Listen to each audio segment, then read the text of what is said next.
Hello. ನನಗೆ ಸಂಗನವರಿಗೆ 7 ಜನ ಆತಿ. ನಾವು ಹುಡುಕಲಕತ್ತಿ 3-4 ಜನ ಆತಿ. ಅವಳಿ ಬೆಟ್ಟಿ ನನಗಿಲ್ಲ, ನನ್ನ ಬೆಟ್ಟಿ ಅವಂಗಿಲ್ಲ. ಈಗ ಹುಡುಕಿದ್ರೆ ಸಿಗುವಂತೆ ಕಾಣಲ್ಲ, ಮುಂದೆ ನೋಡಿದ್ರೆ ಯಾರು ಕಾಣಲ್ಲ. ಎಂದು ಹೊಳೆ ನೋಡಿದ್ರು ಒಬ್ಬ ಭಗವಂತನಾದ್ರು ಬರ್ತಿದ್ದಾನೆ. ಅವನನ್ನು ಕೇಳಿ ವಿಚಾರ ಮಾಡಿ ಮುಗಿಸಾಗಿರುತ್ತೆ. ಭಗವಂತನ ನಮಸ್ಕಾರ ಬಾಳ ಭಾಗವಹಿಸಬೇಟೆ ಅಲ್ಲ. ಬಾಯಿಸಬೇಟೆ ಚಲಾಕತ್ತಲ್ರಿ. ಹೌದು, ನೀವು ಬಾಯಿಸಕ ಬೇಟಾರಲ್ಲ. ಹೌದು, ಹೊಳೆ ಬೇಟ ಸಿಹಿ ನೋಡು ಭಗವಂತನ ಹೇಳ. ನನ್ನ ಜೀವನ ಸಂಗನ 7 ಜನ ಆತಿ. ನೀ ಹುಡ್ಕಾಕ ಇರ್ತೀವಿ ಸರ್. ನಾ ಹುಡ್ಕೊಳಕತ್ತಿ 3-4 ಜನ ಆತಿ. ಹೌದಾ? ನನ್ನ ಬೆಟ್ಟಿ ಅವಂಗಿಲ್ಲ, ಅವ್ನ್ ಬೇಟ ನಿನಗೆ. ಅವನ ಬೆಟ್ಟಿ ನನಗಿಲ್ಲ.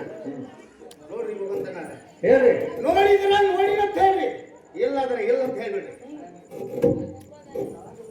ಅಂದ್ರ ನಿಮ್ ಗುರು ಹೆಂಗದ್ರಿ ಅನ್ನೋದು ನನಗೆ ಗೊತ್ತೈತಿ. 2 ಗಡಿಗೆ ಒಂದೇ ಮಕ್ಕಳ 2 ಕೂಡ ಮುಚ್ಕೊಳ್ಳ ನೀವು. ಹೌದಾ? ನನ್ಗೆ ಗೊತ್ತೈತಿ ನೀನ್ ಹೆಂಗದ್ರಿ ಅನ್ನೋದು. ಇಲ್ಲ ನಾನು ಮಾತು ಕೇಳು. ಹೇಳ್ರಿ. ನನ್ನ ಅಕಸ್ಮಾತ್ ನನ್ನ ಜೀವನಗಳೇ ಭೇಟಿ ಆದ್ರ ಪ್ಯಾಟಿ ಕೂಟ್ಲಿ ತಿನ್ವಾಲ ಗಟ್ಟಿ ಮೇಲೆ ಕುಂತಿರ್ತನು ಅಡಿಗೆ ಕಾಯಿಸ್ಕೊಂಡು ಬಹಳ ಭೇಟಿ ಆದ್ರ ನಾನು ಮುಂದೆ ಹೇಳಿದ್ದಾರೆ ಸಂಗಣ್ಣ.